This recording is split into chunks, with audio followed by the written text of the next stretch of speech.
2, 3. Yan.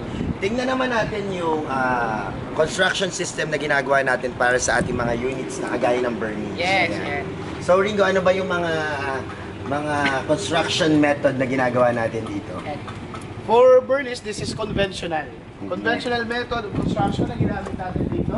So, ibig sabihin, gumamit tayo dito ng hollow block. Yes. Yan, Ito, ito siya. pakita natin.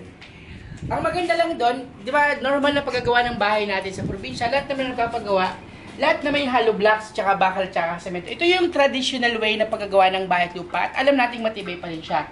Advantage lang natin sa ganitong way na paggagawa ng bahay, hindi siya prefabricated, hindi siya cast, na inilagay lang siya. Makita mo, matibay pa rin ang bahay.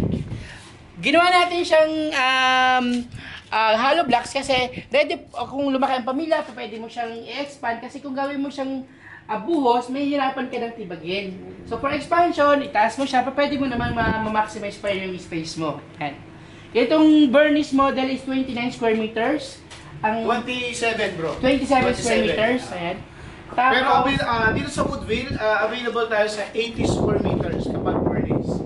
Na lot.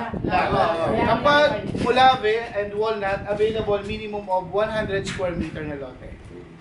So talaga merong room for expansion. Oo. Yan. Tingnan natin ngayon yung natapos na unit, no? Ayan.